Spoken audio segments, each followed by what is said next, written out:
एवा ने टैमी के साथ बातचीत से ऊपर देखा। बाकी सभी की तरह वह भी अचानक हुए बदलाव से चौंक गई। कौन? उद्धरण। टैमी भी दंग रह गई और फिर हल्के से हंसने लगी। ऐसा लगता है कि वह जितना तुमने उसे बताया है उससे कहीं अधिक कुशल है, एवा। नवयुवकों ने ऊपर आसमान की ओर देखा। इन सब में से डेरियस निश्चित रूप से सबसे ज्यादा हैरान था। वह ये समझ नहीं पा रहा था कि कुछ दिन पहले डायन उसके पैरों के नीचे कैसे था और अचानक उससे इतना ऊपर कैसे हो गया। वह यहाँ क्यों है? और उसके साथ वे एक दूसरे को जानते हैं। वे साथ हैं। यहाँ क्या हो रहा है? उद्घाटन समारोह में हॉक का एक लंबा और वृद्ध रूप डारियस की ओर देख रहा था। तुम उसे जानते हो, डेरियस? उसकी आवाज में गुस्सा साफ झलक रहा था। दुर्भाग्यवश डेरियस इतना स्तब्ध था कि वह प्रश्न को पूरी तरह समझ ही नहीं पाया। अकेहिको का चेहरा क्रोध से जल रहा था। वह मेरी पत्नी है। मैडलिन को नीचे हो रही हलचल सुनाई नहीं दे रही थी।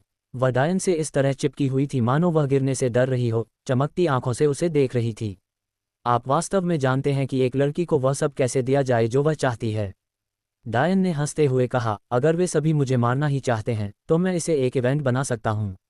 मैडलिन खिलखिलाकर हंसने लगी और अपना सिर डायोन पर टिका दिया। उसे इस बात का बिल्कुल भी एहसास नहीं था कि नीचे भीड़ में उसके अंदर कितना गुस्सा और ईर्ष्या का भाव भर गया था। आखिर उसने उसका दिल कैसे जीत लिया? और अगर उसने ऐसा किया है तो वह मेरे साथ क्यों फ्लर्ट कर रहा है? ऐसा एवा को समझ में नहीं आ रहा था कि अब क्या सोचे। वह डायन को बता रही थी कि वह उसके लिए पर्याप्त मजबूत या अच्छा नहीं है, फिर वह फोकस अकादमी के इतिहास की सबसे खूबसूरत महिला के साथ दिखाई देता है। इस तथ्य का उल्लेख नहीं करना चाहिए कि मैडेलिन किसी भी तरह से कमजोर नहीं थी। उस दिन डायन ने उसे जो नज़र दी थी वह आज भी उसकी आत्मा में समाई हुई है। हालांकि उसने बाद में भी उसे धन्यवाद दिया था, लेकिन उसकी आवाज़ और नज़र में एक दूरी थी जो कभी कभी उसे उसके सपनों से जगा देती थी। टैमी ने हंसते हुए कहा, मुझे लगता है कि मेरी बातें अनसुनी कर दी गईं। छत पर जोरदार ठहाका गूंज उठा। लगता है मेरी छोटी बहन को कोई ऐसा मिल गया है जिसे वह पसंद करती है। वह जरूर कोई महान आदमी होगा। मेइंग अविश्वास से देख रही थी, क्या वह सचमुच बड़ी बहन है?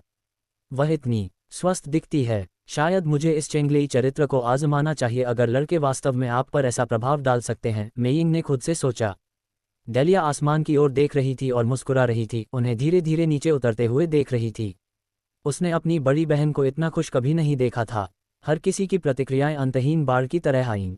आखिरकार अपनी हैरानी से बाहर आकर डेरियस को एहसास हुआ कि उससे एक सवाल पूछा गया था, बड़े चचेरे भाई कैडेल, ये वही लड़का है जिसे मैं उस दिन लगभग मार ही डालने वाला था। मैं पहले आपको उसकी मूर्खता के बारे में बता रहा था।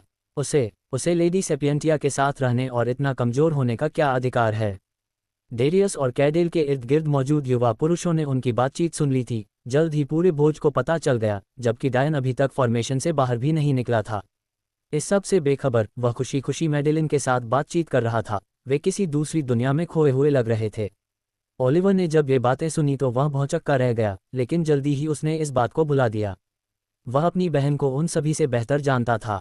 भले ही उसने जो आदमी चुना था वह इतना कमजोर था, लेकिन उसने उसे खुश रखा और उसे बस यही चिंता थी। हालांकि पर्टिनासिस अपने बड़े भाई की तरह नहीं था, लेकिन उसने निष्कर्ष पर पहुंचने के बजाय परिणामों का इंतजार करने का फैसला किया। वह अपनी बड़ी बहन को कमजोर व्यक्ति के साथ रहने की अनुमति नहीं देगा, लेकिन वह बुद्धिमान भी था। वह जानता था कि जिस फीनिक्स पर वे सवार होकर यहाँ आए हैं वह उसकी बहन की क्षमताओं के दायरे में नहीं था, जिसका मतलब है कि इस डायन के पास उनसे ज्यादा रहस्य थे। साथ ही उसने उद्घाटन समारोह में उसकी प्रतिभा को व्यक्तिगत रूप से देखा था, इसलिए वह उसकी क्षमता से अच्छी तरह वाकिफ था। चूंकि उसकी बहन पहले से ही बीमार थी, इसलिए परिवार को इस बात पर ज्यादा आपत्ति नहीं होगी कि वह इंसानों की दुनिया के किसी व्यक्ति से शादी कर ले, भले ही वे कमजोर क्यों न हों। ये सोचकर उसने बात छोड़ दी और मुस्कुरा दिया। बड़े भाई, ये दरअसल मानव दुनिया का वह छात्र है जिसके बारे में मैं आपको पहले बता रहा था। उसने उद्घाटन समारोह में काफी हलचल मचाई थी। वह वास्तव में काफी प्रतिभाशाली है। ओह, ओलिवर ने सोच समझकर देखा। ऐसा लग रहा था कि उसकी बहन भी उस संभावना की सराहना करती है।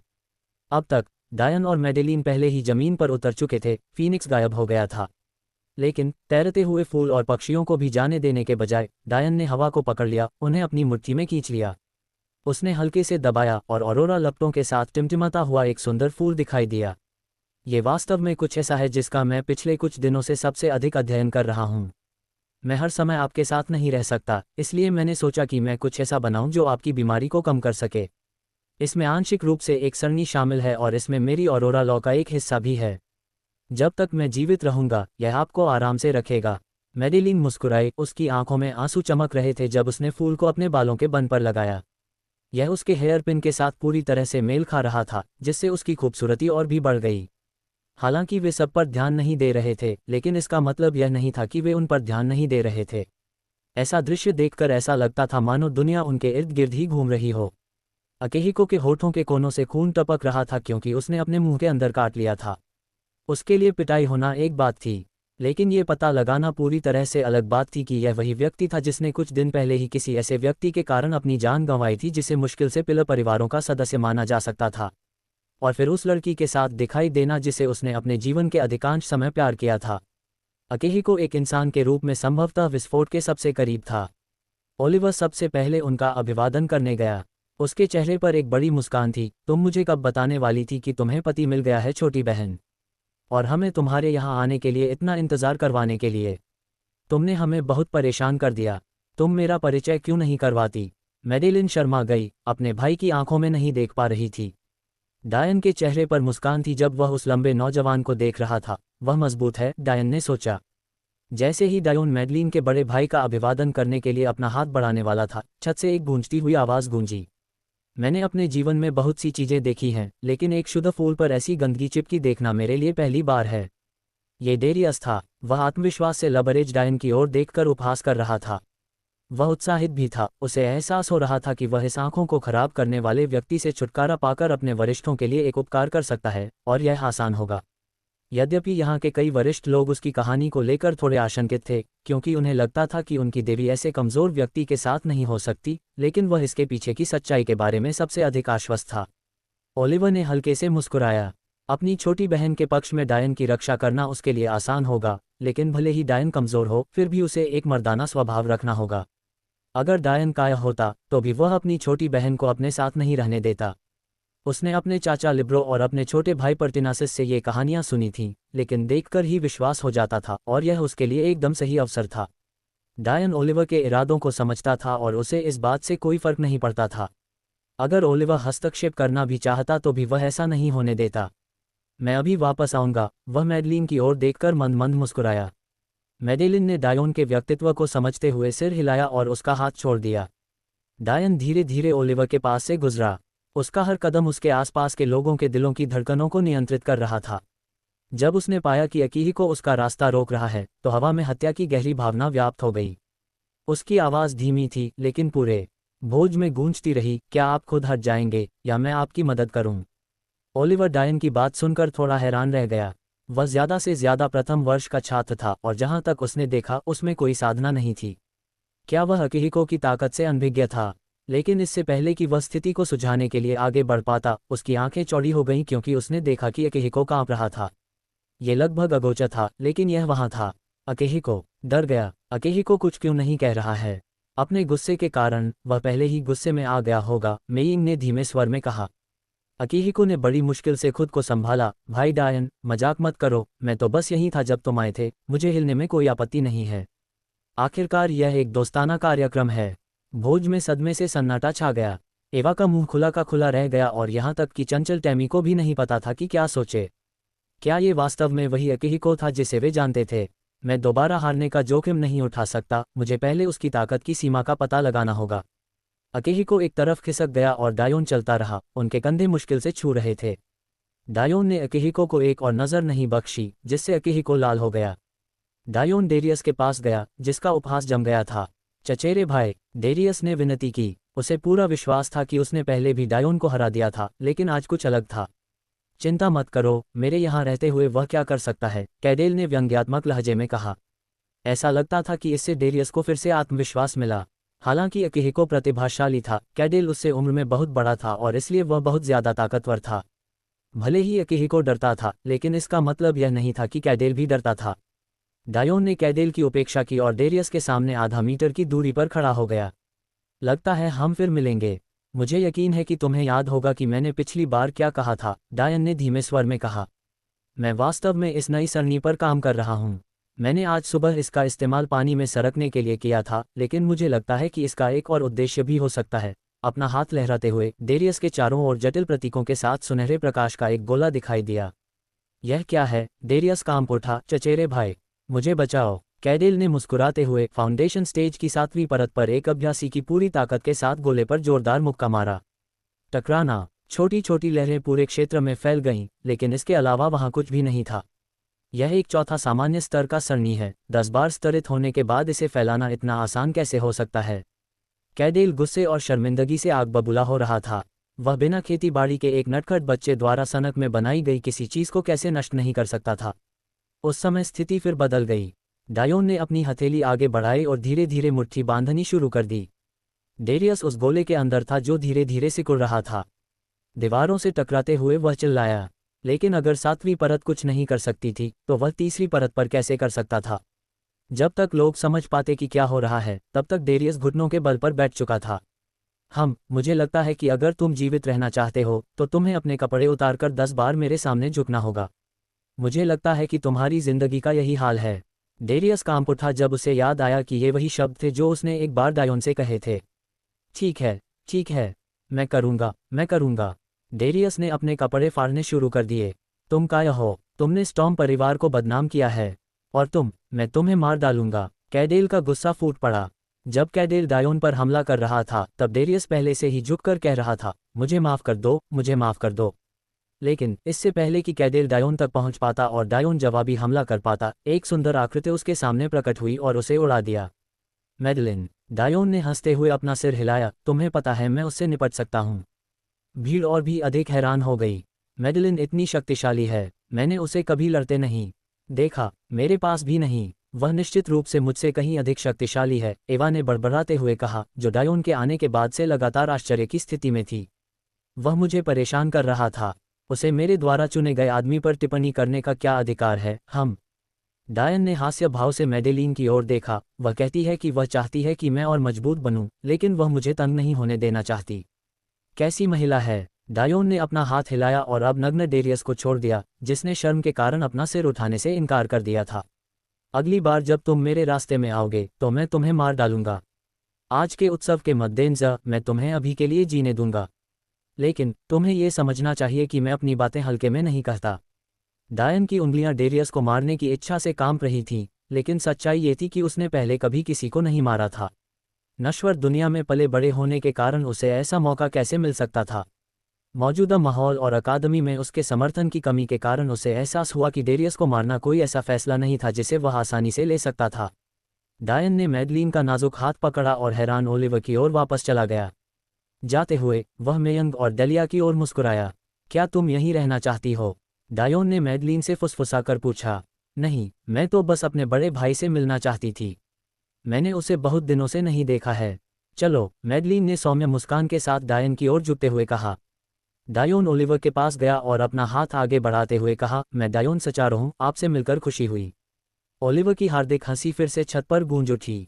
अच्छे आदमी, उसने डायन का हाथ पकड़ते हुए कहा, तुम दोनों जा सकते हो। मुझे यकीन है कि तुम वैसे भी यहाँ नहीं रहना चाहते। मैं तुम्हें तब देखूंगा जब सेंट्रल टॉवर की दुनिया खुलेगी। मुझे यकीन है कि तुम वहाँ बहुत बढ़िया काम करोगे। अंकल लिब्रो तुम्हें जगह दिलाने पर अड़े हुए थे और तुम्हारी प्रतिभा को देखते हुए कोई समस्या नहीं होनी चाहिए। डायन मुस्कुराया और सिर हिलाया। अपने हाथों को लहराते हुए भीड़ ने विस्मय से देखा क्योंकि एक और फीनिक्स दिखाई दिया। डायन और मैडेलीन दूर चले गए। फीनिक्स की चीखें आसमान में गूंज रही थीं। जमीन पर वापस आकर अकेहिको का चेहरा उदास और विकृत हो गया था। अभी आप इस जीत का आनंद ले सकते हैं, लेकिन मैं आपके लिए आ रहा हूं। केंद्रीय स्तंभ खुली दुनिया कोई मजाक नहीं है। एक बार जब आप और मैडेलिन की खबर फैल जाएगी तो सैकड़ों लोगों को एक साथ आप पर हमला करने के लिए मजबूर करना मुश्किल नहीं होगा। मुझे आश्चर्य है कि तब आप क्या करेंगे। मैडेलिन मेरी होगी, उसकी क्षमता मेरी होगी। मैं मार्शल दुनिया के रैंकों में ऊपर उठूंगा और सब कुछ जीत लूंगा। अकेहिको की छाती धड़क उठी, फिर वह अचानक शांत हो गया। नहीं, मेरे दिमाग में इससे कहीं बेहतर कुछ है। अकेहिको मुड़ा और चला गया। टैमी बुद्धिमान आंखों से भोज में बचे हुए लोगों को देख रही थी। केंद्रीय स्तंभ खुली दुनिया है न, इससे यादें ताज़ा हो जाती हैं। बाकी मेहमान अभी भी अचंभित थे, तभी ओलिवर की तालियों ने फिर से सन्नाटा तोड़ दिया। ठीक है, यह एक खुशी का अवसर माना जाता है। चलो कड़ी मेहनत करते हैं और एक दूसरे को प्रेरित करते हैं। अगर कोई चीज़ वैसी नहीं है जैसी आप चाहते हैं तो उसके लिए लड़ो। आप जीत सकते हैं, ओलिवर ने एक चमकदार मुस्कान के साथ कहा। उसके सुंदर चेहरे ने भीड़ के लिए उसके शब्दों पर सिर हिलाना बंद करना असंभव बना दिया। सब कुछ पूर्ण शक्ति या पूर्ण सहानुभूति से। ओलिवर दहाड़ा। उनके करिश्मे ने भोज को अपने प्रभाव में ले लिया, जिससे कई लोगों की आंखें चमक उठीं। सब कुछ पूर्ण शक्ति या पूर्ण सहानुभूति से। सब कुछ पूर्ण शक्ति या पूर्ण सहानुभूति से। तारांकन तारांकन। मैडलिन डायोन की छाती पर लेटी हुई थी और वे दोनों हवा में मंडरा रहे थे तथा रात्रि के आकाश का आनंद ले रहे थे।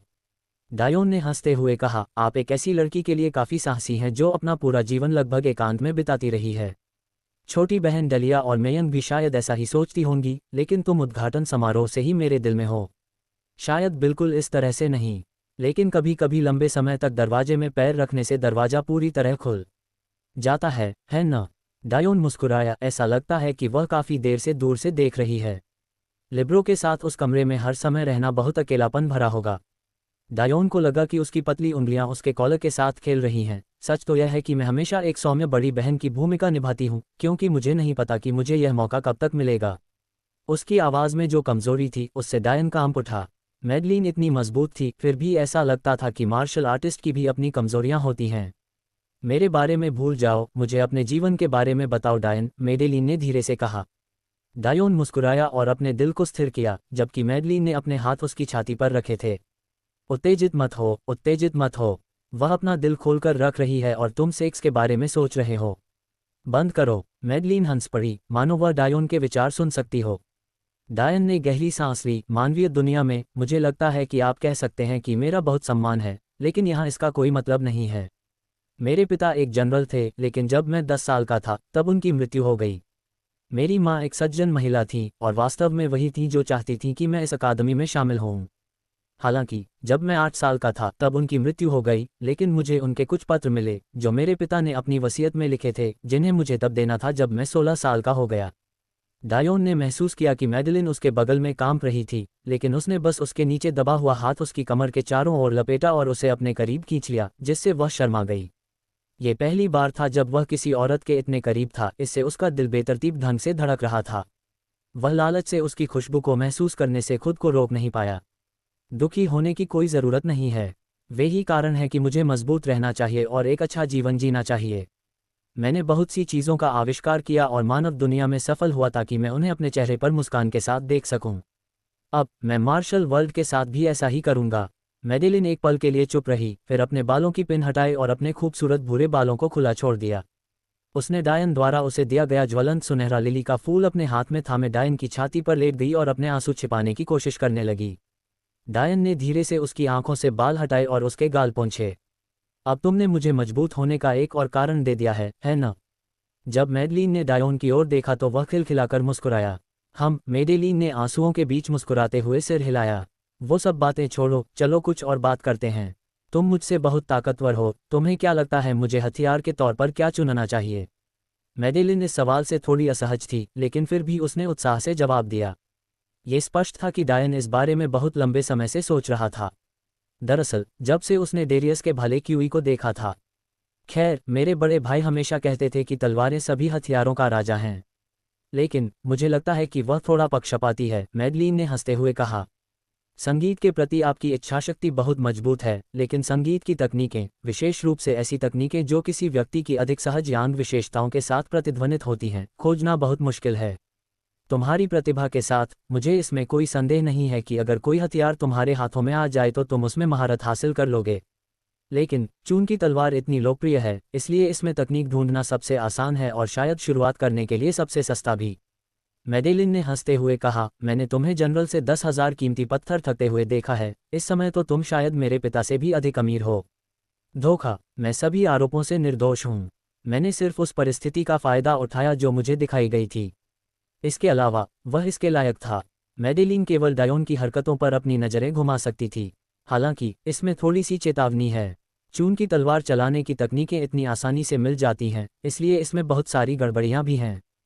चुनने में सावधानी बरतें ताकि आप एक अस्थिर आधार के साथ शुरुआत न करें। डायन ने सहमति में सिर हिलाया। मैडलिन ने जो कहा वह बिल्कुल सही था। दोनों रात भर बातें करते रहे, उन्हें इस बात का बिल्कुल भी ध्यान नहीं रहा कि वे एक साथ कितना समय बिता रहे हैं। घंटों बीत गए और जल्द ही मैडलिन की सांसों की कोमल आवाज़ ने डायन को यह एहसास करा दिया कि शायद उसे वापस लाने का समय आ गया है। जैसे ही वह घंटों पहले लाया गया मोटा कंबल वापस लेने वाला था, उसकी गहरी इंद्रियों ने देखा कि मैडलिन फिर से कांपने लगी थी। हरकतें इतनी सूक्ष्म थीं कि उसे ये भी महसूस नहीं हुआ कि वह उसके ठीक सामने थी। लेकिन जिस बात ने डायन के दिल को दुखाया वह ये थी कि उसके चेहरे पर मुस्कान फीकी नहीं पड़ी थी। इतनी ठंड महसूस होने के बावजूद उसकी मुस्कान खुशी से खिल उठी थी।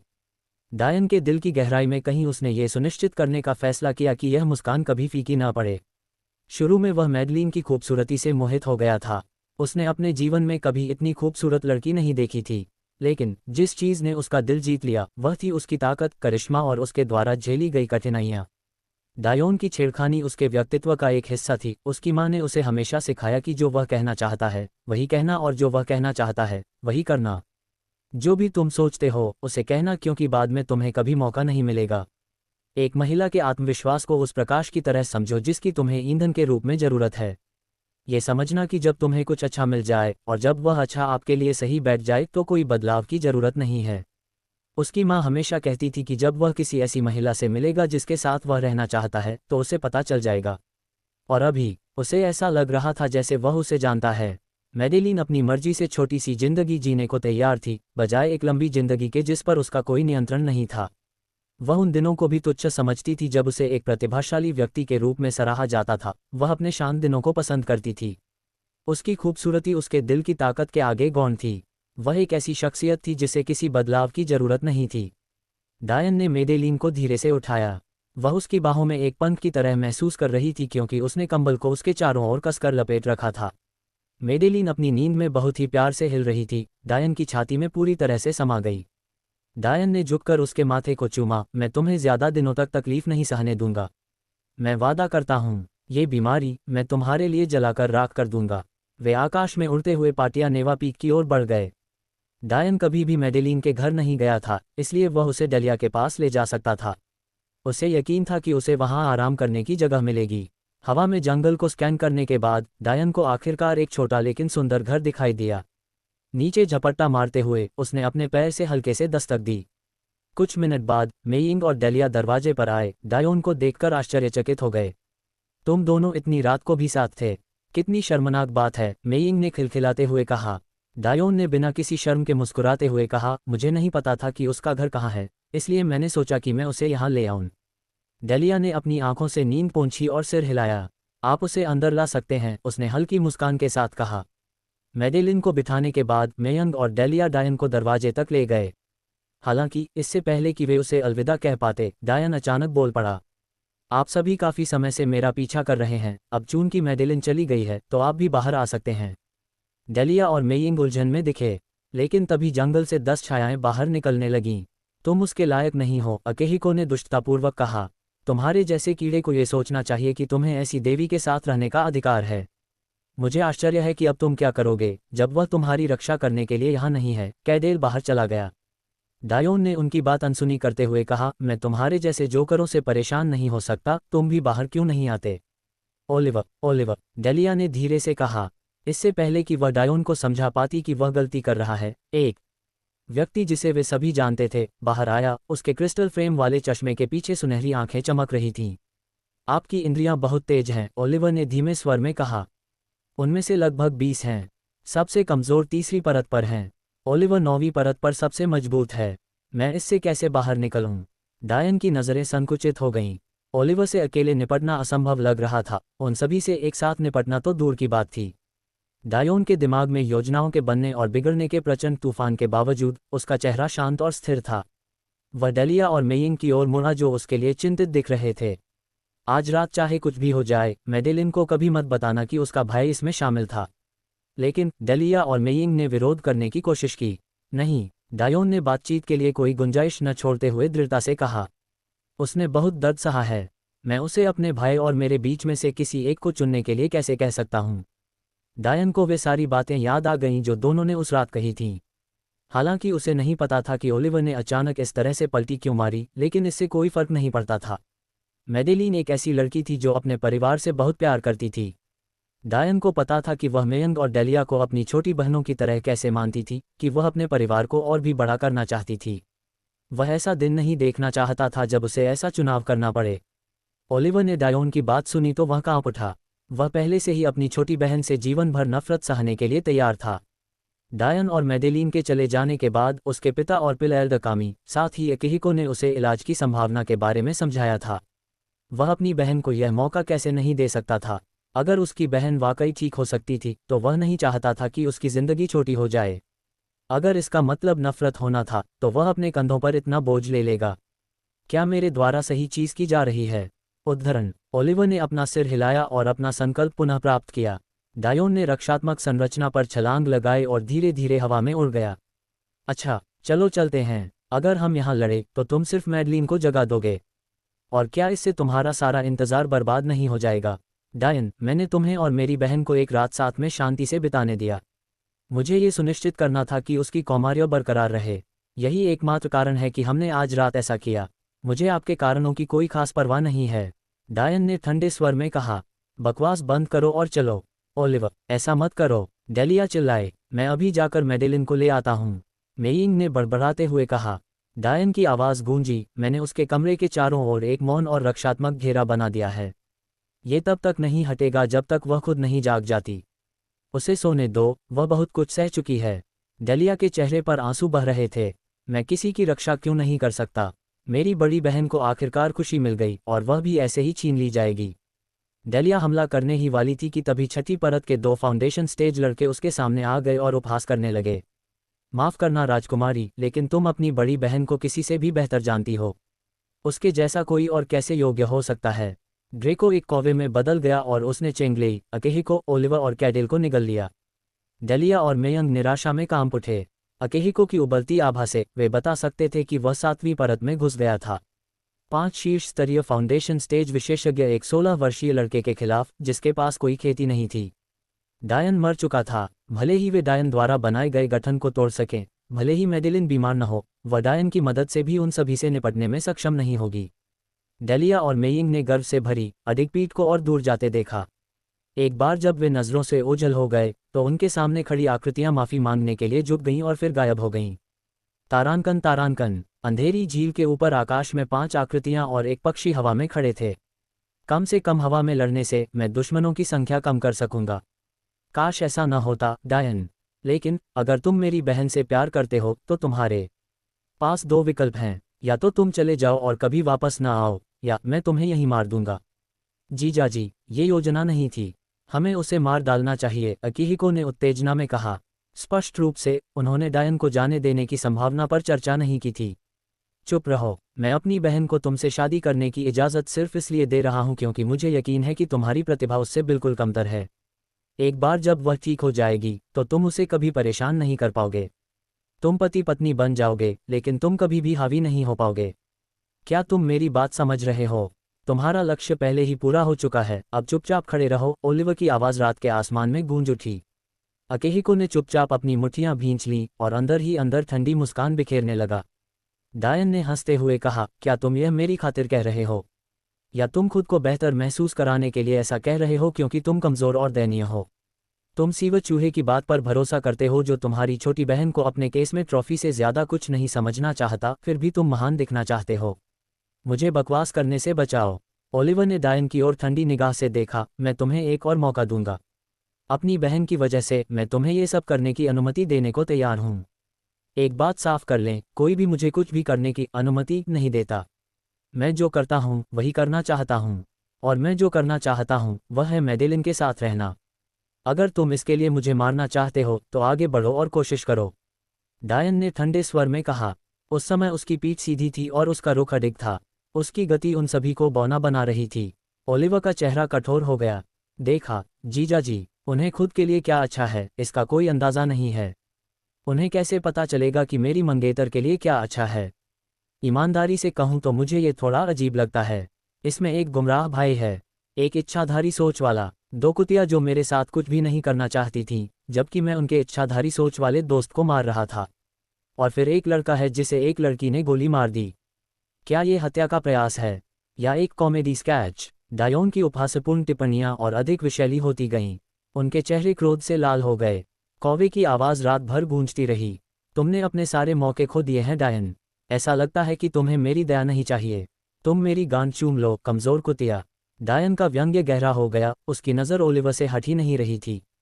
इससे पहले कि डायन कुछ कर पाता, ओलिवर पहले ही हवा में था। उसने इतनी जोर से धक्का दिया कि ड्रेको अपना संतुलन वापस पाने से पहले लगभग 50 मीटर नीचे गिर गया। बहुत तेज। डायन ने अंदर ही अंदर आह भरी। उसकी इंद्रियां साथ दे सकती थीं और ओलिवर को कुछ हद तक धीमा भी दिखा सकती थीं, लेकिन उसके शरीर के पास कोई मौका नहीं था। अगर उसने खुद को इस स्तर तक बढ़ाने की कोशिश की तो उसकी हड्डियां पिघल जाएंगी। वह केवल अपना सिर हिला सकता था। उद्धरण ... आप एक लड़की को 1 साल से भी कम समय से जानते हैं और वह आपको पहले ही मरवा रही है। क्या इसे ही फेम फैटल कहते हैं? डायन ने खुद से ही ठहाका लगाया। इससे पहले कि डायोन अपना विचार पूरा कर पाता, उसने महसूस किया कि एक ठंडी तलवार उसके हृदय में चुभ गई, जिससे उसे खून की खांसी होने लगी। उसने नीचे देखा, एक तलवार उसकी छाती में गहरी घुस गई थी। तुम बच सकते थे, लेकिन तुम मूर्ख थे। मैं ये सुनिश्चित करूंगा कि मैडेलिन एक अच्छी जिंदगी जिए, ओलिवर ने ठंडे स्वर में कहा। डायोन ने ब्लेड की ओर देखते हुए हंसते हुए कहा। ओह, डायन ने जोर से खांसते हुए सांस रोककर कहा। तुम्हारा मतलब है कि तुम अब तक उसे तकलीफ से बचा रहे हो? ओलिवर कांप उठा। 2 आदमी एक दूसरे को अविचलित आंखों से देखते हुए खड़े थे। धीरे धीरे डायन की आंखें मंद पड़ने लगीं। नीचे की सरनी धीरे धीरे फीकी पड़ने लगी। जैसे ही वे आकाश से नीचे उतरे, ड्रेको ने चक्कर लगाया और ओलिवर को पकड़ लिया। अकेहिको ने देखा कि डायोन अपनी आंखों में भयावह चमक के साथ झील में गिर गया। भले ही तलवार दिल में घुसने के बाद भी उसे न मारती हो, लेकिन इतनी ऊंचाई से गिरना, वह भी पानी में, बिना किसी अभ्यास के, किसी को भी मार डालने के लिए काफ़ी होगा। चेंगलेई ने यह दृश्य देखा। वह अकेला ऐसा व्यक्ति था जो अपने आसपास हो रही घटनाओं से पूरी तरह प्रभावित था। मुझे लगता है कि पहले मैं कुछ ज़्यादा ही चिंतित रहती थी। ओलिवर ने शांतिपूर्वक अपने ब्लेड से खून पोंछा। डायोन की डूबती हुई आकृति पर एक आखिरी नज़र डालने के बाद वह बोला, चल दर। पटियानेवा चोटी पर वापस आकर मैडलीन कांपते हुए जाग उठी। खिड़की से बाहर देखते हुए उसने रात का आसमान देखा और महसूस किया कि डायन उसे डेलिया के पास ले आया था। एक आदमी को कुछ पहल करनी चाहिए, तुम्हें पता है। मैं वहां पूरी तरह से असुरक्षित थी और तुमने मुझे एक चीख से चूमा भी नहीं। हालांकि मैडेलिन ने यह सोचा, लेकिन अचानक उसे अपने दिल में एक हल्का दर्द महसूस हुआ, जिसकी वजह वह समझ नहीं पाए। लेकिन यह समझे बिना कि यह क्या था, वह डायन के बारे में सोचते हुए वापस सो गई। सुबह जब मैडेलिन उठी तो वह बहुत उत्साहित थी। उसने डायोन द्वारा दिए गए फूल को देखा। उसके चेहरे पर एक उज्ज्वल मुस्कान खिल उठी। उठकर वह बाथरूम में गई और खुद को ठीक किया, कुछ ज्यादा ही साधारण कपड़े पहने। उसने अपने बालों को ऊपर किया और अपना चश्मा वापस पहना और फिर लिविंग रूम में मेयंग, डेलिया और ओलिवर को खोजने के लिए लगभग उछल पड़ी। उन तीनों ने ऊपर देखा और यद्यपि उनके चेहरों पर कुछ अस्वाभाविक भाव था, फिर भी मैडलीन ने इस ओर अधिक ध्यान नहीं दिया। ओह, तुम यहाँ क्या कर रहे हो ओलिवर? तुम्हें पता है कि इस तरह किसी महिला के घर आना शिष्टाचार के खिलाफ है, मैडलीन ने अपने बड़े भाई को चिढ़ाते हुए कहा। ओलिवर ने आह भरते हुए कहा, छोटी बहन, मैं तुम्हें ये बताने आया हूँ कि पिताजी ने शादी की तारीख तय कर दी है। अब से 2 महीने बाद तुम अकीहिको से शादी कर लोगी। मैडलीन की मुस्कान जम गई, उसका खुशमिजाज व्यक्तित्व ठंडा पड़ गया। नहीं, मैं बिल्कुल नहीं करूंगी। ओलिवर ने अपना सिर हिलाया। तुम्हारे पास ज्यादा विकल्प नहीं हैं। पिता ने जो तारीख चुनी है, उसे देखते हुए तुम अपने आप पर पूरी तरह से नियंत्रण नहीं रख पाओगे। अचानक एहसास होने पर मैडलीन का चेहरा पीला पड़ गया। अब से 2 महीने बाद, शीतकालीन संक्रांति। आमतौर पर साल के उस समय के दौरान, वास्तव में पूरे महीने के दौरान, मैडलीन ने खुद को दुनिया से अलग कर लिया। अपनी सबसे कीमती चीज़ को खोने या खुद को अपमानित करने के लिए तैयार नहीं थी, जबकि वह नियंत्रण में नहीं थी। लेकिन अब उसका कथित पिता उसके खिलाफ इसका इस्तेमाल कर रहा था ताकि वह एक ऐसी शादी कर सके जिसमें वह कोई हिस्सा नहीं लेना चाहती थी। डायन इस तरह 2 स्तंभ परिवारों के खिलाफ नहीं लड़ सकता, और मैं उसकी मदद भी नहीं कर पाऊंगा। वह महीना न केवल वह है जिसके लिए मैं सबसे अधिक पीड़ा में हूं, बल्कि मेरे पास सबसे कम नियंत्रण भी होगा। मेरे पास कोई साधना नहीं होगी, और अगर मेरे पास होती भी है तो मैं कामी और सेपियंटिया परिवार के बुजुर्गों के खिलाफ कैसे लड़ सकता हूं? मैडेलिन ने अपने दिल में दर्द को दबा लिया। ऐसा लग रहा था जैसे उसका परिवार उसे कोई विकल्प नहीं दे रहा था। अपने भाई को अनदेखा करते हुए उसने मेयंग और डेलिया की ओर देखा। डायन कहाँ है? मुझे उससे बात करनी है। ऐसी बातें उसे आमने सामने ही समझानी पड़ती हैं। वह उसे किसी और से यह बात सीखने की इजाज़त नहीं दे सकती थी, चाहे इसे उसे कितना ही दुख क्यों न हो। मैं डेलिया हकलाते हुए बोली। उसे समझ में नहीं आ रहा था कि क्या कहे। मैडेलिन ने डेलिया के चेहरे पर गौर से देखा, लेकिन उसे केवल अंतहीन हिचकिचाहट ही दिखाई दी। मुझे बताओ, मैडेलिन ने कांपती आवाज़ में कहा। अपने हाथों में फूल को देखते हुए उसका दिल कांप रहा था। ये बहुत धुंधला है। उसके आंसू बहने लगे। उसे अच्छी तरह याद था कि उस रात डायन ने क्या कहा था। ये फूल उसके जीवन से जुड़ा था, तो अब यह इतना फीका क्यों पड़ गया था? सुबह की चमकती धूप में उसे इस बात का ध्यान नहीं था, लेकिन बेचैनी की हालत में वह उन सभी विवरणों को समझ रही थी जो उसने पहले नहीं देखे थे।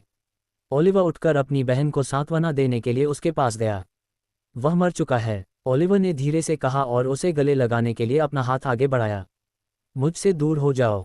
ओलिवर का चेहरा पीला पड़ गया और उसका चेहरा कठोर हो गया। मैडेलिन जमीन पर गिर पड़ी। वह अपनी कांपती हुई रुक नहीं पाई। उसने फूल के तने को अपने हाथों में पकड़ लिया और उससे कुछ गर्माहट महसूस करने की कोशिश करने लगी। जमीन पर बर्फ की एक परत जमने लगी, जो मैडलिन की त्वचा और बालों पर जम गई। बड़ी बहन डेलिया मैडलिन के पास दौड़ी, ठंड की परवाह न करते हुए उसे कसकर पकड़ लिया। मुझे माफ़ कर दो, मुझे बहुत माफ़ कर दो। मेयंग आगे बढ़ी और ओलिवर का रास्ता रोक दिया। उसकी बेफिक्री कहीं नजर नहीं आ रही थी, बस गुस्सा बचा था। चले जाओ और चेंगलेई से कहो कि वह मुझसे दोबारा कभी न मिले। ओलिवर ने मेयंग की ठंडी आंखों में देखा और फिर सिर हिलाकर घर से बाहर निकल गया। एकाकी दरवाजे के बंद होने की आवाज़ मैडलिन की अंतहीन सिसकियों के साथ गूंज रही थी। मेयंग, उसकी बीमारी ने पहले कभी इस तरह से काम नहीं किया। डायन की लॉ काम नहीं कर रही है। डेलिया बेसुध थी, उसे कुछ समझ नहीं आ रहा था कि क्या करे। जिस खंभे को उसने हमेशा थामे रखा था वह टूट रहा था और वह कुछ नहीं कर पा रही थी। मेयिंग ने मैडलिन को अपने साथ पकड़े हुए डेलिया की पीठ को सहलाया। ये कैसे काम कर सकता है? उसने धीरे से कहा, यह उसके जीवन से जुड़ा हुआ है। तुमने सुना कि उसने भोज में क्या कहा? उसने कहा कि जब तक वह मेयंग अपने आखिरी शब्दों पर घुट गई, वह बात पूरी नहीं कर पाए। हालांकि वास्तविकता कठोर थी, लेकिन वह जानती थी कि उसे यह कहना ही होगा। मैडलिन को यह सुनना था। मैडेलिन की कंपकंपी और भी बढ़ गई। तीनों लड़कियां लिविंग रूम के फर्श पर बैठी थीं, एक दूसरे को बेबसी से पकड़े हुए, थोड़ी गर्मी पाने के लिए जो कुछ भी कर सकती थीं, कर रही थीं। तारांकन तारांकन टिल्ड। कई घंटे पहले टिल्ड। डायोन ने अपने चारों ओर फैले कालेपन की ओर देखा, जो धीरे धीरे झील की तलहटी में डूब रहा था। खैर, ये तो बहुत बुरा है न? 10 मिनट तक सांस रोके रखने के बाद डायन इतनी दूर डूब गया था कि उसे लगा कि उसकी एरे फॉर्मेशन की रोशनी सतह से नहीं दिखाई देगी। ये देखने के लिए तैयार नहीं था कि क्या एक ही तरकीब ओलिवर पर 2 बार काम करेगी, इसलिए उसने सतर्क रहने का फैसला किया। डायन ने घटनाओं के बारे में सोचते हुए खुद पर मुस्कुराया। हालांकि ओलिवर की तलवार वास्तव में उसकी छाती में घुस गई थी, और यहाँ तक कि उसके दिल में भी घुस गई थी। डायन ने उसे काफ़ी समय तक विचलित कर दिया था ताकि वह उस स्थानिक सरनी को उसके दिल पर खींच सके जिसका उपयोग उसने उस रात मैडलिन के साथ खिड़की से गुजरने के लिए किया था। वह अपनी पूरी छाती के साथ ऐसा कर सकता था, लेकिन इससे उसे कई तरह की समस्याओं का सामना करना पड़ता। सबसे पहले, ओलिवर ने प्रतिरोध की कमी को नोटिस किया होगा। दूसरे, रक्त की कमी होगी। और अंत में, और सबसे स्पष्ट रूप से, ऐसा कोई तरीका नहीं था जिससे ओलिवर सीधे अपनी छाती पर लगे झिलमिलाते सरनियों को नज़रअंदाज कर पाता। इन सभी कारणों से डायन ने केवल उसके दिल और फेफड़ों को ढका, जिससे उसकी त्वचा और हड्डियों को छेदा जा सका। सौभाग्य से, ओलिवर ने उसके घूमने से बस थोड़ा सा ही चूका और उसने अपनी सरनी को बाधित करने के लिए किसी भी क्यूई का उपयोग नहीं किया, अन्यथा डायन को पता ही नहीं चलता कि वह अभी भी यहाँ है या नहीं। अपने से गोलाकार रक्षात्मक संरचना को बाहर धकेलते हुए डायोन ने एक हवा का बुलबुला बनाया और अंततः खुद को एक गहरी सांस लेने की अनुमति दी। फिर भी उसने मेरी पसलियां तोड़ दीं। बहुत दर्द हुआ। मैं इन सभी लोगों से बहुत थक गया हूं जो मुझे मारने की कोशिश कर रहे हैं। मुझे अपने कमरे में वापस जाना चाहिए। इस तरह लिब्रो मुझे मॉनिटर पर देख सकेगा, बशर्ते मैं धातु की प्लेट हटा दूं। कम से कम इस तरह मैं कुछ समय के लिए गायब हो जाऊंगा और मैडेलिन को यह नहीं लगेगा कि मैं मर चुका हूं। उस लड़की ने बहुत कुछ सहा है। डायोन ने मन ही मन हंसते हुए अपना सिर हिलाया और जाना कि वह मूर्ख था। ऐसा लग रहा था कि वह वाकई इस लड़की के प्यार में पड़ गया था। वह लगभग मर ही गया था, लेकिन वह अभी भी उसकी भलाई के बारे में सोच रहा था, इस तथ्य के बावजूद कि उसे ये भी नहीं पता था कि वह लिब्रो पर भरोसा कर सकता है या नहीं। आखिरकार, लिब्रो मैडेलिन का चाचा था। क्या होगा अगर वह भी इस सब का हिस्सा होता? मुझे 2 महीने के अंदर वापस आना है, चाहे कुछ भी हो जाए। मुझे पता है कि वे इस तथ्य का उपयोग करने की कोशिश करेंगे कि मैडलिन शीतकालीन संक्रांति पर नियंत्रण खो देती है, ताकि उसे कुछ ऐसा करने के लिए मजबूर किया जा सके जो वह नहीं करना चाहती। लेकिन मैं 2 महीने में इतना मजबूत कैसे हो सकता हूं कि 2 शक्तिशाली परिवारों को मना कर सकूं? मैं ओलिवर को भी नहीं हरा सकता। ओलिवर मेरिडियन फॉर्मेशन स्टेज में भी नहीं था, वह केवल पीक फाउंडेशन स्टेज पर था। फिर भी डायन उसकी गति पर प्रतिक्रिया भी नहीं कर सका। मामले को बदतर बनाने के लिए ओलिवर हवा में नुकसान में था और वह अभी भी उतना ही तेज था। डायोन ध्यान में बैठ गया और धीरे धीरे झील में डूबने लगा, जिससे उसके घाव ठीक हो गए। अचानक डायन को एक भयावह आभा महसूस हुई। चौंक कर वह जाग गया। उसने नीचे देखा, लेकिन उसे घने अंधेरे के अलावा कुछ नहीं दिखाई दिया। यही भावना फिर से। डायन को यकीन था, ये तीसरी बार था जब उसने इस झील से कुछ आता हुआ महसूस किया था। वास्तव में अब जब उसने इसके बारे में सोचा तो निश्चित रूप से ये 3 बार से ज्यादा था, बस उसने अवचेतन रूप से इसे पहले अनदेखा कर दिया था। डायन ने अपना सिर हिलाया। हालांकि वह उत्सुक था, लेकिन वह जानता था कि मजबूत होने के लिए उसका सबसे अच्छा दांव शायद सेंटरपिलर लाइब्रेरी ही थी। वहां जो कुछ भी था वह उसके परे था। पिछले कुछ हफ्तों में डायन ने बाहरी खंभे में 600 स्तर की सभी 6 लाइब्रेरियों से अपनी ज़रूरत की सभी किताबें निकाल ली थीं। लिब्रो ने कभी भी उसे रोकने की कोशिश नहीं की थी। साधना तकनीकों से लेकर युद्ध तकनीकों और सरनी कीमिया तक सब कुछ। लेकिन उसने उनमें से किसी का भी अभ्यास नहीं किया था। उसने ये सब तकनीक खोजने के लिए नहीं किया था, वह तो बस ये समझना चाहता था कि क्या अच्छा है और क्या बुरा। फिर भी इसके बावजूद लिब्रो ने भी उसे केंद्रीय स्तंभ पुस्तकालय तक पहुंच नहीं दी। इसलिए वह जानता था कि यहीं पर वास्तव में अच्छी चीजें हैं। लेकिन वहां पहुंचने में समस्या थी। हालांकि डायन के पास इसके लिए भी एक विचार था जो लंबे समय से चल रहा था। वह ऊर्जा तालाबों का उपयोग करेगा। उनकी समझ से सभी ऊर्जा तालाब एक बड़े नेटवर्क में जुड़े हुए थे ताकि वे स्कूल की तकनीक को ठीक से ईंधन दे सकें। उस स्थिति में सैद्धांतिक रूप से किसी भी एक तालाब से केंद्रीय स्तंभ तक एक रास्ता होना चाहिए, है न? रात का समय है और जहां तक मैं समझता हूं लोग शायद ही कभी सेंट्रल पिलर लाइब्रेरी में जाते हैं। साथ ही ये देखते हुए कि हर कोई तालाब की ऊर्जा से कैसे डरता है, वे कभी नहीं सोचेंगे कि मैं इतना पागल हो सकता हूं कि वहां प्रवेश करूं। यही इसे एकदम सही बनाता है। इससे पहले डायन ने एक परीक्षण किया था और पाया था कि उसकी सरणियां तालाब की ऊर्जा को रोक सकती हैं। जो समझ में आता है, अगर यह खेती से ऊर्जा को रोक नहीं सकती तो यह एक उचित रक्षात्मक सरणी के रूप में कैसे काम करेगी। तेजी से आगे बढ़ते हुए डायोन केंद्रीय स्तंभ की ओर बढ़ गया। हालांकि अब मेरे पास अल्पविकसित स्थानिक सरणी है, तो मैं संभवतः उड़कर सीधे दीवारों के माध्यम से पुस्तकालय में प्रवेश कर सकता हूं। लेकिन मुझे ये जानने का कोई तरीका नहीं होगा कि किसी ने मुझे देखा है या नहीं। बहुत सारी खिड़कियां हैं। जल्द ही डायन केंद्र स्तंभ के सबसे निचले हिस्से तक पहुंच गया और अब खाली कमरे में देख रहा था जहां वह एक बार उद्घाटन समारोह के लिए गया था। धीरे धीरे डायन खिड़की से गुजरा और लाल कालीनों पर उतरा। हालांकि डायन यहाँ पुरानी यादें ताज़ा करने के लिए नहीं थे। उन्होंने ऊपर देखा और उस सृजन सरणी को देखा जिसका इस्तेमाल उन्होंने अपने प्रदर्शन के लिए चीज़ों को बुलाने के लिए किया था। इतनी बड़ी और जटिल संरचना के लिए बहुत अधिक शक्ति की आवश्यकता होती है न? हालांकि डायोन को आश्चर्य हुआ कि बिना किसी वास्तविक संरचना के रसायनज्ञों वाले स्कूल के पास ऐसी संरचना कैसे हो सकती है, लेकिन उसके पास इसे अपने दिमाग में पीछे धकेलने के अलावा कोई विकल्प नहीं था।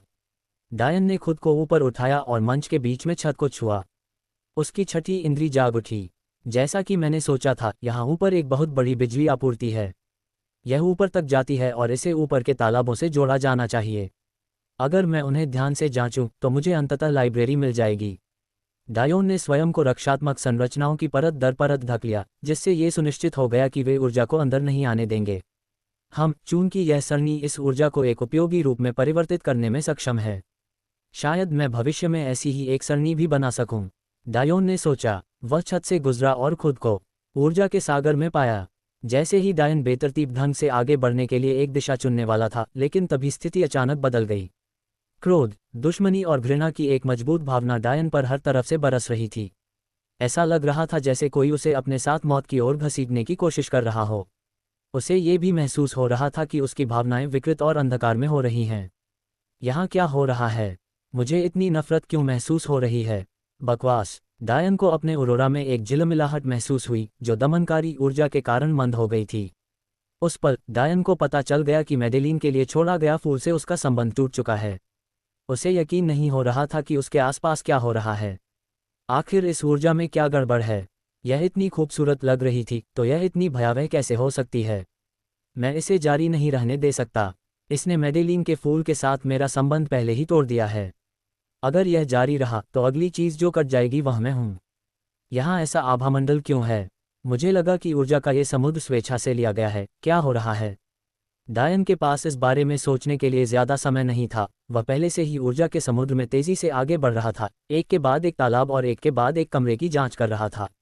हालांकि बाहर निकलना ज़्यादा समझदारी भरा होता, लेकिन वह जानता था कि वह हार नहीं मान सकता। अगर वह ऐसा करता तो उसके पास मैडेलिन को बचाने के लिए बहुत कम रास्ते होते और वह पकड़ा भी जा सकता था। मुझे बहुत खेद है मैडेलिन। बस 2 महीने रुको, बस 2 महीने। डायन के दिल में एक स्पष्ट रोष उमड़ आया। उसे खुद से और इस दुनिया से घृणा हो रही थी। उसके लिए बस मुड़कर घर चले जाना कितना आसान होगा, ऐसा दिखावा करना जैसे उसने अपनी माँ का पत्र कभी पढ़ा ही ना हो। यहाँ सब कुछ भयावह इरादों के ढेर के नीचे क्यों ढका हुआ था? डायन के पास मृत्यु क्यों ही धीरे धीरे खत्म होने लगी थी। तभी डायन ने एक तालाब के माध्यम से एक पुस्तकालय देखा जिसकी ओर वह तैर रहा था। दुर्भाग्य से इससे पहले कि वह बाहर कूद पाता, दो धीमी आवाज में बोलने वाली आवाज ने उसे एकदम से रोक दिया। ये बात करने के लिए सबसे अच्छी जगह है, यहाँ कोई नहीं आता। केवल स्तंभ परिवार के मुखिया ही यहाँ पहुँच सकते हैं और वे अपना अधिकांश समय अकादमी से बाहर बिताते हैं। मुझे भी जल्दी ही निकलना है, इसलिए हमें जल्दी से जल्दी यह काम निपटाना होगा। वह बड़े कामी हैं, डायोन ने सोचा। मुझे आश्चर्य है कि क्या हो रहा है। सबसे पहले मैं पिलर फैमिली लीडर कामी को बधाई देना चाहता हूँ। मैंने सुना है कि आपके बेटे को एक उपयुक्त पत्नी मिल गई है। डायन की निगाहें ठंडी पड़ गईं, उसकी मुट्ठियां भींच गईं। उसे उम्मीद नहीं थी कि पहली बात सुनकर वह इस तरह नाराज हो जाएगा। ये भी लग रहा था कि यह कोई संयोग नहीं था कि वह इस बातचीत में आ गया था। ये बात करने के लिए सबसे सुरक्षित जगह थी और संयोग से वे उसकी हत्या के प्रयास से संबंधित मामलों पर बात कर रहे थे। डायोन ने शर्त लगाई कि इन दोनों ने कभी नहीं सोचा होगा कि जिस मृत व्यक्ति की कब्र पर वे जश्न मना रहे थे वहां अभी भी हलचल होगी। ये सब आपके दायु परिवार की बदौलत है, अन्यथा हमें इलाज कैसे मिल पाता? दायु परिवार के बुजुर्ग ने हंसते हुए कहा, ऐसी चीज को इलाज कहना बहुत ही पाप है।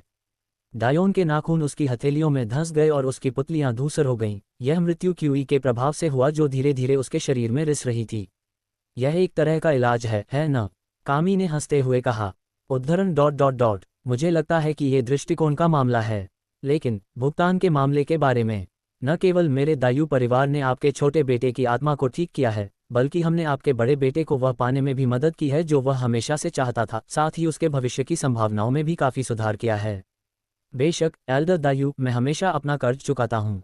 हालांकि मेयंग चेंगलेई के प्रति ग्रहणशील नहीं रहा है, लेकिन मैं सुनिश्चित करूंगा कि वह केंद्र स्तंभ दुनिया में प्रवेश करने के लिए अपना स्थान बनाए रखे। हम पिछले 2 वर्षों से स्कूल की ऊर्जा प्रणाली को ईंधन देकर यह भी सुनिश्चित कर रहे हैं कि बिजली की आपूर्ति पर्याप्त है। ईंधन, है ना? ऐसा लगता है कि आपके पास ऐसी बुरी चीज़ों को इतना सामान्य बनाने की एक अजीब क्षमता है, एल्डर दायु ने हंसते हुए कहा। कभी कभी कुछ बलिदान जरूरी होते हैं। यह मार्शल दुनिया है। अगर उन्हें यहाँ आसान रास्ता मिलने की उम्मीद थी तो वे गलत थे। हो, कितने निर्दयी हैं। वे यहाँ सीखने आए हैं, मरने नहीं।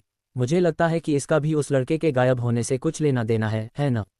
एल्डर कामी कुछ देर के लिए ठिठक गए, फिर जल्दी से बोले, इस बारे में बात मत करो, यहाँ तक कि यहाँ भी नहीं। यह मामला उससे कहीं ज्यादा खतरनाक है जितना हमने शुरू में सोचा था।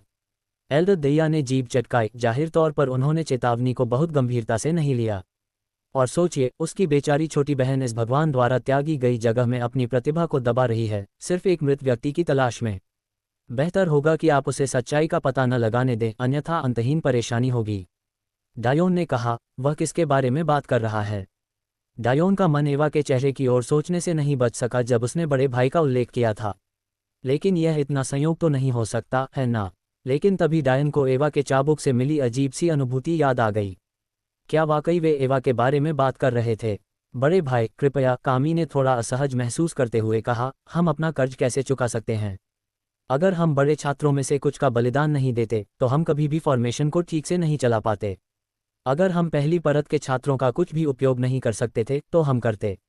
लेकिन उनकी शिक्षा इतनी सती है कि संदेह पैदा किए बिना संतुष्ट होना संभव नहीं होगा।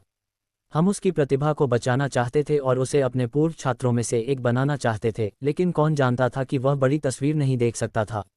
उसने अपने परिवार को भी इसमें शामिल करने की धमकी दी। सिकेरियस परिवार, वे एक बहुत बड़ी समस्या से जुड़े हुए हैं। सिकेरियस, डायोन कांप उठा। निश्चित रूप से एवा। एल्डर दायु ने हंसते हुए कहा, आपको मुझे ये समझाने की ज़रूरत नहीं है। आप जानते हैं कि हमारा परिवार क्या करता है। मैंने बहुत सारी बुराइयां देखी हैं। इसे बच्चों का खेल माना जा सकता है। मैं बस इतना जानता हूं कि सिकेरियस परिवार के सदस्यों के लिए भी आपकी केंद्रीय स्तंभ दुनिया के लिए यहाँ आना, यह एक बहुत बड़ी जगह होगी। इतने छोटे स्कूल के लिए ये काफ़ी प्रभावशाली है। इसलिए मैंने सोचा कि मैं चेंगलेई के लिए एक जगह ढूंढ लूँ। लेकिन मेरी दिलचस्पी इस बात में है कि आप ऊर्जा प्राप्त करने के लिए किस तकनीक का इस्तेमाल करते हैं। तालाब में मौजूद डेथ क्यूई की मात्रा बहुत ज़्यादा होनी चाहिए। आप इसे उन चीज़ों को नष्ट होने से कैसे रोकते हैं जो इसे ऊर्जा स्रोत के रूप में इस्तेमाल करती हैं? वास्तव में केवल स्टॉर्म और कामी परिवार को ही इस बारे में पता है। अगर दूसरे परिवारों को पता चल जाता तो वे सीधे हमारा विरोध करते। तूफान, उनका इससे क्या लेना देना है? डायन के मन में अचानक एक विचार आया, लेकिन वह उसे पूरा करने की हिम्मत नहीं जुटा पाया। स्टॉर्म परिवार ने इस तकनीक को राग्नोर परिवार से चुराया था, जब उन्होंने इसे अपने प्रसिद्ध युद्ध के दौरान पाकल परिवार से चुराया था। यही कारण है कि स्टॉर्म परिवार अपने शाखा परिवार के रूप में रहने के बजाय महाद्वीप के किनारे तक भाग गया। स्टॉर्म ने इसे पिलर परिवारों में शामिल होने के लिए भुगतान के रूप में इस्तेमाल किया, फिर हमने ये स्कूल बनाया। क्या एक तकनीक इतने मजबूत परिवार की सुरक्षा खोने के लायक थी? हमने अभी तक तकनीक को पूर्ण नहीं किया है क्योंकि हमारे पास कुछ वस्तुएं गायब हैं। यही कारण है कि हम केंद्रीय स्तंभ दुनिया को खोलना चाहते हैं। वह दुनिया वास्तव में इस क्षेत्र में स्थित पिछले संप्रदाय द्वारा छोड़ी गई थी। मैंने उस संप्रदाय के बारे में बहुत गहराई से नहीं सोचा है, लेकिन मेरी समझ से अर्धचंद्राकार द्वीप कभी पूरा हुआ करता था। एक बड़े युद्ध के बाद वे ग्रह के चेहरे से मिट गए, जिससे एक बहुत बड़ा छेद हो गया। हमने इस झील पर अकादमी बनाई क्योंकि हालांकि पुराना संप्रदाय चला गया है, लेकिन अभी भी इसमें ऊर्जा का एक बहुत घना केंद्र है जो साधना के लिए अच्छा है। मैं समझता हूँ, तो इस पुस्तकालय में रखी पुस्तकें उसी संप्रदाय से प्राप्त हुई होंगी, है ना? ठीक है, चूंकि मैं अपने छोटे बेटे की मदद करने में आपकी दयालुता का बदला नहीं चुका सकता, इसलिए हम जो कर सकते हैं वह यह है कि एक बार मेयन की शादी दायु परिवार में हो जाए तो आप एक अलग थलग परिवार बनना बंद कर सकते हैं। अब जब आपके और बाई परिवार के बीच युद्ध बंद हो गए हैं, तो आप हमारी अकादमी में शामिल हो सकते हैं और हमारे साथ स्टॉर्म परिवार की लूट का आनंद ले सकते हैं। यही एकमात्र कारण है कि मैंने आपको ये सब बताया है। बुजुर्ग दाइयू प्रत्याशा में काम उठे, तो स्टॉर्म परिवार ने जो चुराया उसका असली रहस्य क्या है? ठीक है, आप शायद समझ गए होंगे कि उनका असली पारिवारिक नाम स्टॉर्म नहीं है, बल्कि राग्ना है। ये बात सिर्फ पिलर परिवार के मुखिया ही जानते हैं। उन्होंने अपने कबीले की मुख्य शाखा से छिपने के लिए अपना नाम बदल लिया। इसलिए राग्ना परिवार की तरह ही जैसे जैसे उनकी साधना बढ़ती है, उन्हें बिजली के प्रति और भी ज्यादा गंभीर कष्टों का सामना करना पड़ता है, क्योंकि उनके विशेष शरीर के कारण बिजली के प्रति उनकी अंतर्निहित आत्मीयता होती है। इस तरह केवल राग्ना परिवार की सबसे बेहतरीन प्रतिभाएं ही बिना मरे खेती के उच्च स्तर तक पहुंच सकती हैं। अपनी गिरावट को रोकने के लिए राग्ना परिवार ने सदियों तक पाकल परिवार के साथ युद्ध किया ताकि उनकी रक्त बलिदान तकनीक चुराई जा सके। यह अनिवार्य रूप से आपको पर्याप्त तैयारी के साथ दूसरों की खेती चुराने की अनुमति देता है। एक बार जब हमें अपनी ज़रूरत की चीज़ें मिल जाती हैं, तो हम एक अकादमी के रूप में बहुत आगे बढ़ सकते हैं। डायोन का चेहरा घृणा से विकृत हो गया। वह तालाब में काम रहा था और उसकी त्वचा भूरी हो गई थी। स्टॉर्म परिवार के असली मुखिया और उनके असली प्रतिभाशाली लोग अकादमी में नहीं आते क्योंकि वे हमारे यहाँ मौजूद तथाकथित प्रतिभाशाली लोगों से इतने दूर हैं कि इसे हंगामा मच जाएगा।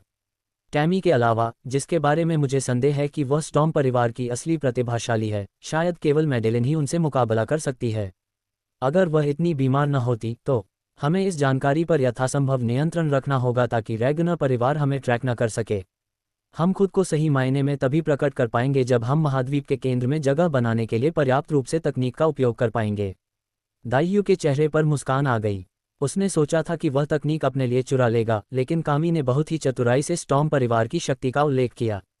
लेकिन यह इस षड्यंत्र का सबसे अधिक भय उत्पन्न करने वाला हिस्सा नहीं था। राग्ना परिवार मार्शल वर्ल्ड का एक ईश्वरीय कबीला था। उनकी नाक के नीचे से इस तरह की चीज चुराने की हिम्मत करना, स्टॉर्म जैसे एक साधारण शाखा परिवार के लिए ऐसा करने की हिम्मत करना, क्या वे बहादुर थे या मूर्ख? बेशक कामी को इस बात का बिल्कुल भी अंदाजा नहीं था कि एल्डर दायु इन मामलों पर इतने स्पष्ट थे। उनके जैसे छोटे से इलाके को रैगनर कबीले से जुड़ी चीज़ों के बारे में कैसे पता हो सकता है, या फिर सिकेरियस कबीले के बारे में भी। लेकिन कामी को लगता था कि वह अकेला ही सब कुछ जानता था क्योंकि कामी परिवार की मुख्य शाखा भी एक देव वंश थी। हालांकि वह दायु वंश की असली ताकत के बारे में कैसे जान सकता था? उस मामले में कामी उस बाई कबीले को भी बहुत कम आंक रहा था जिसके साथ उनके दायु पूर्वज इतने लंबे समय से युद्ध कर रहे थे। ये कहना सही होगा कि इतने छोटे स्कूल के लिए फोकस एकेडमी में बहुत सारे दुबके हुए बाघ और सोते हुए ड्रैगन थे। लेकिन एल्डर दायू ने कामी को यह मानने दिया कि अभी के लिए उसका पलड़ा भारी है। इस स्कूल में एकमात्र व्यक्ति जिससे उसे वास्तव में सावधान रहने की जरूरत थी वह था पाटियानेवा। उन सभी में से ये रहस्यमय पिता पुत्री की जोड़ी ही एकमात्र ऐसी थी जिसके बारे में उसे सही समझ नहीं थी। तो जब वे काफ़ी शक्तिशाली हो गए हैं तो उन्हें आपसे छुटकारा पाने से क्या रोक रहा है? एल्डर दायू के शब्द अर्थपूर्ण लग रहे थे। हालांकि वह कामी परिवार के प्रति स्टॉर्म परिवार की भावनाओं के बारे में पूछ रहा था, लेकिन उसका असली मतलब बिल्कुल स्पष्ट था। कामी मुस्कुराया, कारण सरल है। हम में से कई लोग बड़े परिवारों से जुड़े हैं जो इस तरह की तकनीक के महत्व को भी समझते हैं। बिजली के संकटों को दरकिनार करने और सीधे साधना के अगले स्तर में प्रवेश करने में सक्षम होना। हमारी उच्च शाखाओं में से कौन ऐसा नहीं चाहेगा। अगर कामी भगवान कबीले को इस बारे में पता चल जाता तो वे भी युद्ध में उतर जाते। सेपियंटिया भगवान कबीले के साथ भी ऐसा ही हुआ। अगर अचानक आपकी एक शाखा खत्म हो जाती तो क्या आप उनकी परवाह किए बिना जांच नहीं करते? इसलिए वे हमें खत्म करने की हिम्मत नहीं करते। ऐसी बात हमारे मुख्य कबीले द्वारा जांच को बढ़ावा देगी, जिससे स्टॉर्म परिवार सीधे आग की रेखा में आ जाएगा। बुजुर्ग दायू ने सहमति में अपना सिर हिलाया, ये बात समझ में आई। लेकिन वह अभी भी अंदर ही अंदर उपहास कर रहा था। भाग लेने वाले सभी लोगों में से क्या उसका दायू कबीला ही एकमात्र ऐसा नहीं था जिसे मुख्य कबीले का समर्थन प्राप्त नहीं था? क्या यह एक छिपी हुई धमकी थी? फिर भी उन्होंने अपनी सौम्य मुस्कान बरकरार रखी। बिल्कुल सच, मैं इससे बहुत संतुष्ट हूँ। दायू परिवार ने आपके बेटों के लिए जो किया है उसके लिए ये भुगतान पर्याप्त से भी अधिक है। स्तंभ परिवारों में आपका स्वागत है। दोनों व्यक्तियों ने हाथ मिलाया। इस समय तक डायन लगभग पूरी तरह से बूढ़ा हो चुका था, लेकिन उसका गुस्सा उसे संभाले हुए था। इन तथाकथित कुलों ने वास्तव में जीवन को खरपतवार की तरह माना। उन्होंने एवा के भाई को बोलने के लिए मार डाला। उन्होंने अपने परिवारों के लाभ के लिए इतने सारे छात्रों की बलि दी। वे दावा करते हैं कि अन्य परिवार के नेताओं को पता नहीं है, लेकिन उन्हें कैसे पता नहीं चल सकता? वे आंखें मूंद रहे होंगे। कौन सा मूर्ख यह नहीं समझ पाएगा कि ऐसी शक्तिशाली तकनीक के लिए किस तरह के बलिदान की आवश्यकता थी?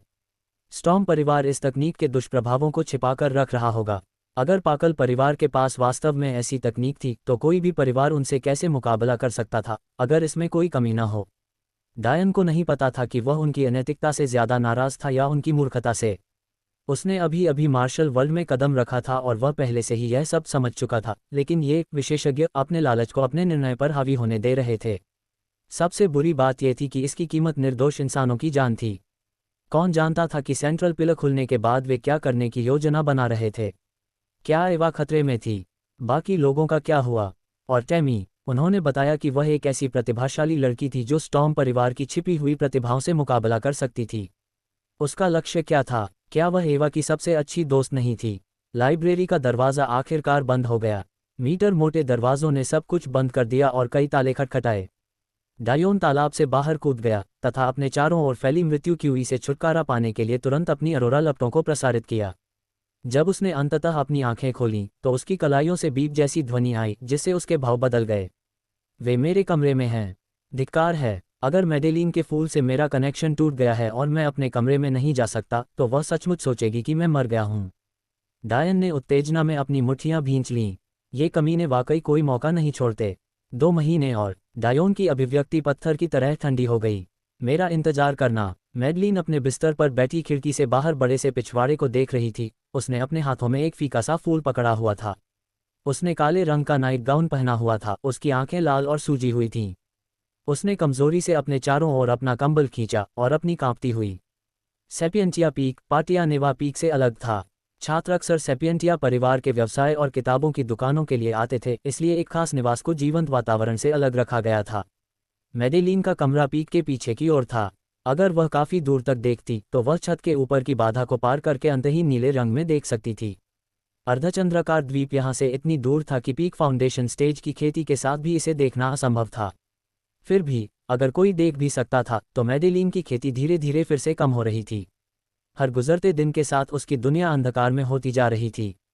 डायन ने उसे वह शक्ति महसूस करने में मदद की थी जो उसने लंबे समय से महसूस नहीं की थी, लेकिन अब उसकी बीमारी दबी होने के कारण क्रोधित थी और भी ज्यादा भड़क रही थी।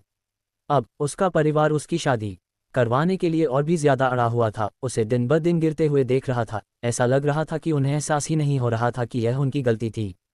दरवाज़ा खुलते ही खामोश कमरे में चरमराहट की आवाज़ सुनाई दी, लेकिन मेडेलिन ने देखने की जहमत भी नहीं उठाई। उसकी आंखें सुस्त बनी रहीं और वह झील की ओर देखती रही। तुम्हारे पास मजबूत बने रहने के कारण थे, लेकिन मेरे कहाँ हैं? उसने मन ही मन सोचा। छोटी मैडी, तुम्हें खाना चाहिए।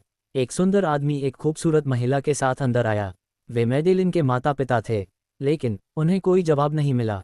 ऐसी स्थिति में वे केवल एक दूसरे को असहाय भाव से देख सकते थे। हालांकि एल्डर सेपियंटिया पहले भी डायोन से मिल चुके थे, लेकिन उन्हें इस बात का कोई अंदाज़ा नहीं था कि डायोन का उनकी बेटी पर ऐसा प्रभाव पड़ेगा। खूबसूरत महिला ने गुस्से में अपने पैर पटकते हुए कहा, ऐसा तब होता है जब तुम मर्दों को लगता है कि तुम किसी परिस्थिति से निपटने का सबसे अच्छा तरीका जानते हो। तुम ओलिवर को उसे मारने की अनुमति कैसे दे सकते हो? क्या तुम्हें लगता है कि उसके बाद ये परिवार वैसा ही रहेगा? क्या तुम्हें लगता है कि मैं अपनी बेटी को इस तरह देखना पसंद करूंगी जितना कि मैं उसे मरते हुए देखना पसंद करूंगी? वह महिला मेडेलिन के पास चली गई और उसके पास बैठ गई। लेकिन मेडेलिन ने ध्यान नहीं दिया कि उसकी माँ उसके बालों को धीरे से सहला रही थी। मुझे बहुत दुख है मेरी छोटी मैडी। माँ इतनी मजबूत नहीं है कि तुम्हारे लिए ये सब सह सके। मैं नहीं चाहती कि वह मर जाए, लेकिन अब जब वह मर चुका है तो तुम्हें अकिहिको से शादी करनी ही होगी। शायद समय के साथ दर्द कम हो जाएगा। मेडेलिन की माँ अपनी बेटी के दिल को सबसे ज्यादा समझती थी। वह इतने लंबे समय से खुद को सीमित रख रही थी और आखिरकार एक हीरो उसका बोझ हल्का करने आया और उसके परिवार ने उसे मारकर जवाब दिया। वह अकेली महसूस कर रही थी, उसका दिल टूट गया था, जैसे उसके पास कुछ भी करने की शक्ति नहीं थी। एल्डर सेपियंटिया दरवाजे के पास अकड़कर खड़ा था, उसे समझ में नहीं आ रहा था कि उसे क्या करना चाहिए।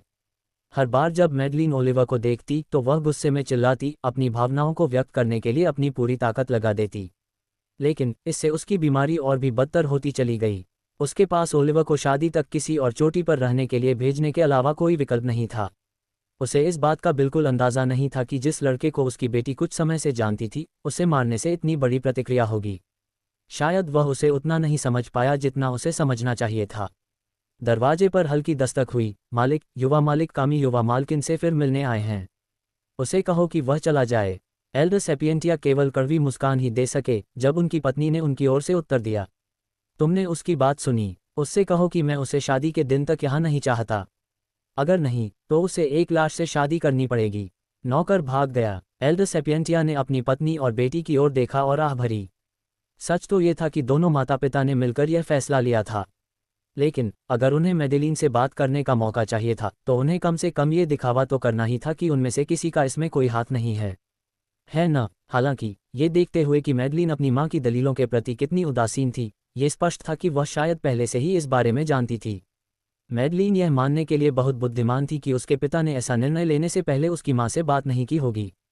ये कहा जा सकता है कि वह ओलिवर के खिलाफ की तरह उन पर भड़क नहीं रही थी, ये सिर्फ माता पिता के रूप में उनके लिए उसके मन में सम्मान का एक छोटा सा अंश था। मेडेलिन को पहले से पता था कि ओलिवर इसमें शामिल था और यह उसके लिए उससे नफरत करने के लिए पर्याप्त था, लेकिन अकिहिको की आखिरी कोशिश में उसने बताया कि ओलिवर ने व्यक्तिगत रूप से यह कैसे किया। इसने मेडेलिन को भावनाओं के एक नए चक्र में डाल दिया। उसके बाद मेडेलिन का अपने भाई के प्रति गुस्सा इस हद तक पहुंच गया था कि वह उसके साथ एक ही जगह पर रहना भी नहीं चाहती थी। उस रात को 2 हफ्ते बीत चुके थे और मेडेलिन की हालत में कोई सुधार नहीं हो रहा था। ऐसा लग रहा था जैसे उन्होंने खुद को एक ऐसे कोने में फंसा लिया था जहां से वे बाहर नहीं निकल सकते थे। मुझे ज्यादा दोष मत दो छोटी मैडी। कौन पिता अपने बच्चों को खुद मरने से पहले मरते देखना चाहेगा? तारांकन तारांकन। डायन ने कांपती हुई सांस ली। उसने अभी अभी सेंट्रल लाइब्रेरी की सारी किताबें पढ़ी थीं और उसकी आंखें थकान से लाल हो गई थीं। बाहरी स्तंभों में इतनी सारी किताबें पढ़ने में मुझे केवल कुछ दिन लगे, लेकिन यहाँ 1000 से भी कम किताबें पढ़ने में मुझे इतना लंबा समय लगा। मेरा अनुमान है कि किसी पुस्तक की इच्छा जितनी जटिल होगी और शिक्षाएं जितनी गहन होंगी, गति पठन तकनीक में उतना ही अधिक समय लगेगा। डायन मुस्कुराया, उससे बहुत लाभ हुआ था। लेकिन उसका मुख्य आश्चर्य प्रैक्टिशनर स्तर की सरनी कीमिया की किताबें थीं। बाहरी खंभों पर केवल 5वें कॉमन स्तर तक की किताबें थीं, लेकिन यहाँ की किताबें प्रैक्टिशनर के शिखर तक थीं। हालांकि डायन की आत्मा शक्ति 9वें कॉमन लेवल से आगे की सरनी नहीं बना सकती थी, लेकिन उसने यहाँ जो सीखा था वह भविष्य के संदर्भ के लिए अच्छा था और उसने उसकी आधारभूत समझ को और गहरा किया। और अगर वह अपने ऑरोरा को फाउंडेशन स्टेज से आगे और ब्लूमिंग स्टेज में अपग्रेड कर सकता है और एक प्रैक्टिशनर लेवल तक पहुंच सकता है, तो उसके पास हथियारों की एक सरणी तक पहुंच होगी जिससे उसकी युद्ध शक्ति बढ़ जाएगी। अपने शरीर को बढ़ाने और नुकसान पहुंचाने पर निर्भर रहने के बजाय अंततः उसे अपने कमजोर शरीर से अलग ताकत मिलेगी।